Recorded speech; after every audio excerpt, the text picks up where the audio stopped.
Nadreen, आप देख रहे हैं क्राइम टाइम न्यूज। मैं हूं आपका दोस्त Khaitar Khan, bureau chief crime time news.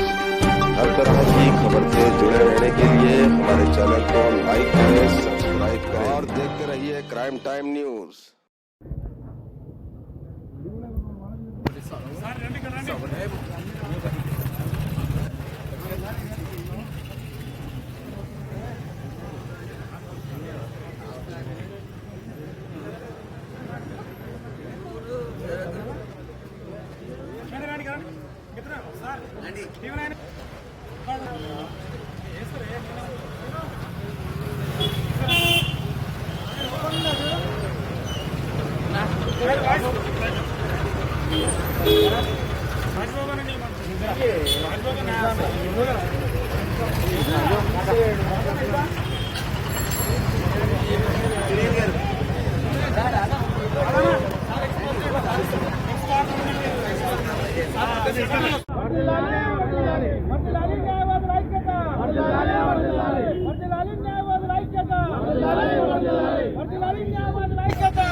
మళ్ళీ చెప్పండి. పేరు హీరా వికాంత్ రెడ్డి అండి.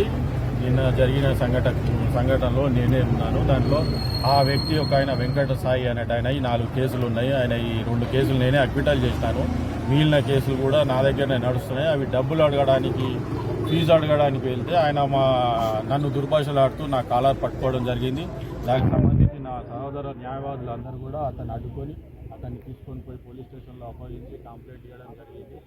ఇటువంటి సంఘటనలు జరగకుండా అడ్వకేట్ ప్రొటెక్షన్ బిల్లు తీసుకురావాలని చెప్పి ఈ సందర్భంగా గవర్నమెంట్ డిమాండ్ చేస్తున్నాం.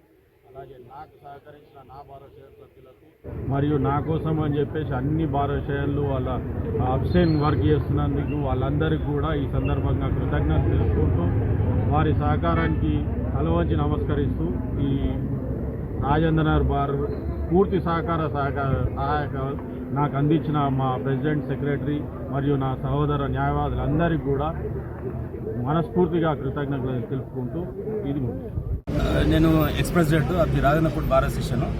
అసలు యాక్చువల్లీ నేను ఏమైందంటే రవికాంత్ రెడ్డి గారు ఆల్రెడీ ఎవరైతే ఉన్నారో వెంకటసాయి అంటే ఆయన ఐఓ వచ్చాడు బాధ్యత అంటే ఆయన ఫీజు చేస్తాను లేకుంటే లేదని చెప్పి.